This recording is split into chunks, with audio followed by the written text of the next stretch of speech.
With help from my sister. Chapter 7. Amanda yawned. She hadn't slept well the night before. Confused thoughts from her run-in with Katelyn and the unexpected scolding she'd gotten from her mother kept her awake. Fortunately, she was early for drama, for once, and after saving Grace a seat, she put her head down on her desk as the rest of the class slowly trickled in. The final bell rang just as Grace ran in, huffing and puffing. Throwing her bag down with a thud, she practically shouted, "Earth to Amanda! What happened to you yesterday?" Still groggy, Amanda sat up. "Huh? You were supposed to come to my house. What happened?" Amanda had completely forgotten about it.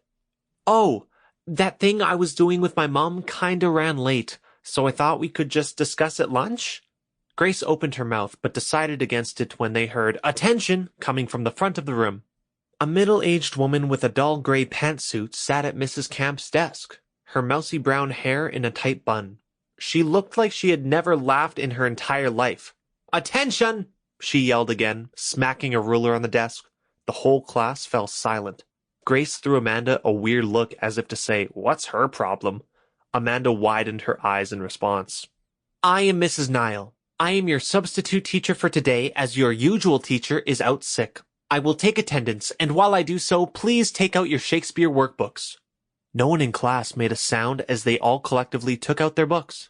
As Amanda searched for her own and Mrs. Nile began calling out names, a piece of paper landed on her desk.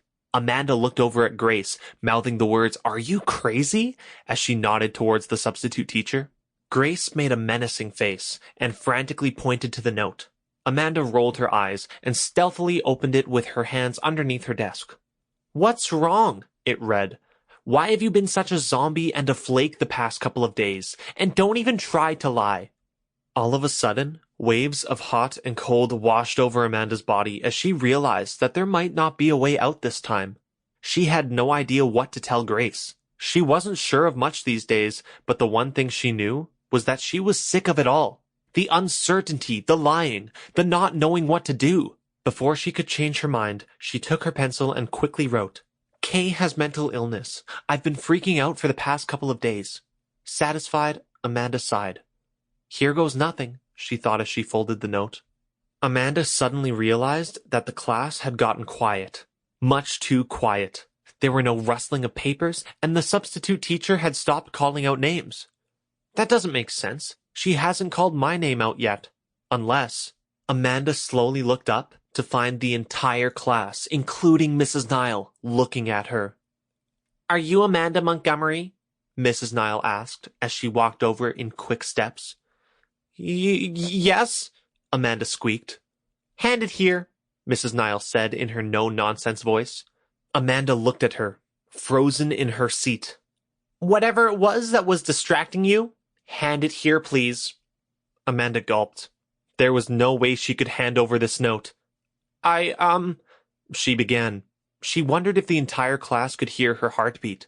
She could barely hear her own thoughts over the loud thump-thump of her heart.